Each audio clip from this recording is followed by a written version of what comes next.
Gerald, you have been, you always have a grasp of these things regarding world banks and the currencies and the currency wars. Last time you were on, you were talking about that. What's your reaction to all things Cyprus? You know, people say, should Cyprus stay in the Eurozone? You know, Sullivan must be an Irishman, I'm an Italian. Every nationality has certain characteristics. If the Greek Cypriots are into S&M, they should stay in the Euro. That much look what they've done to them. Pain and pleasure. Yeah. Look what they've done to them. I'll tell you what, we're going to guarantee your money's going to be safe if you put it in the Euro Central Bank deposited bank. But we're going to change the game. We're going to call it a haircut. Do you like that language? We're going to steal your money. But Gerald, we have this FDIC thing here, and if you have more in your bank account than FDIC insures, and the bank goes under, bye-bye the extra money. Isn't that effectively what they did? Well, effectively, what they first tried to do was shaft the people 6.5% of their dough. Right. They call it a tax. Isn't that a lovely name for stealing? And then they changed it after all the protests. And look at, you know, you know how you know that I have been forecasting gold prices. This is a golden story. Let's say you're a Greek Cypriot and you can't get your money out of the bank now for almost 2 weeks. You wish you had some gold and silver? You think you could buy what you need then? The entire banking system is under collapse. This is a canary in the mine shaft. We're talking about a $10 billion bailout. What did Greeks get? Yes, 130 billion? Yeah. No, this thing, and there's a lot more to it, of course, you know.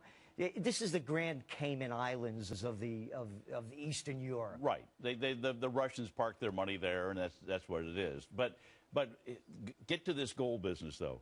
If you have a banking collapse and it starts to spread throughout the European banks, and God forbid it spreads here, what good is gold if there's no money out? What does it really still hold its value, or does everything collapse? Well, if you had gold and you were a Greek Cypriot right now, or silver, you think you could buy what you need if you go to... You would not take a haircut. You would take the world price. Exactly, and you'd be able to buy what you need.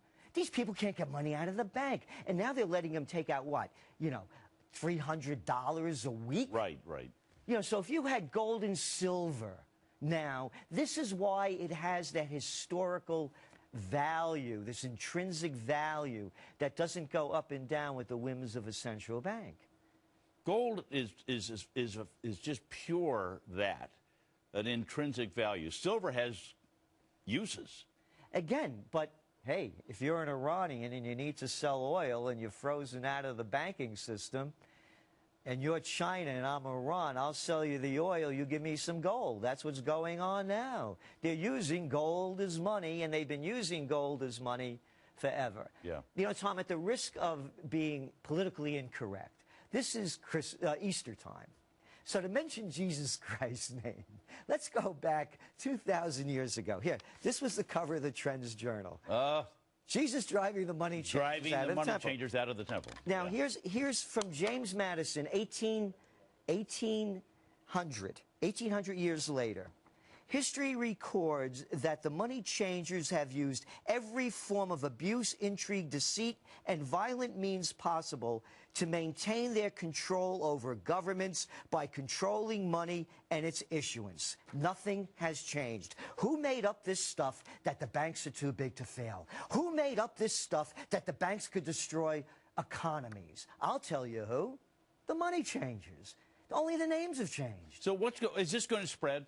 I believe it will. And people ask, what about the United States? Hey, holiday. We had a bank holiday here in 1933. And what did they do? They forced the people to sell all their gold to the government at $20.65 an ounce. Right. When they turned it all in, when they got it all in, they repegged the price of gold at $35 an ounce, which means that you just lost 70%.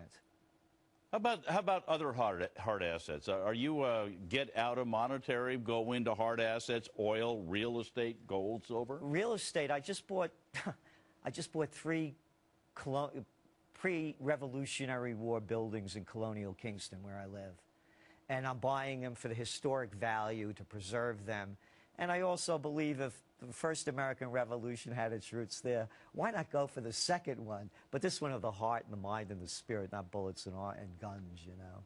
All right, so real estate, yeah, because hard they're assets. hedged. hard Yeah, because if gold prices go down, real estate prices are going to go up. If real estate prices go down, gold prices are going to go up. So that's my hedge. Just me speaking for myself. All right, we'll leave it on that. Gerald Celente, great to see you. Thank you. Thank you. You bet.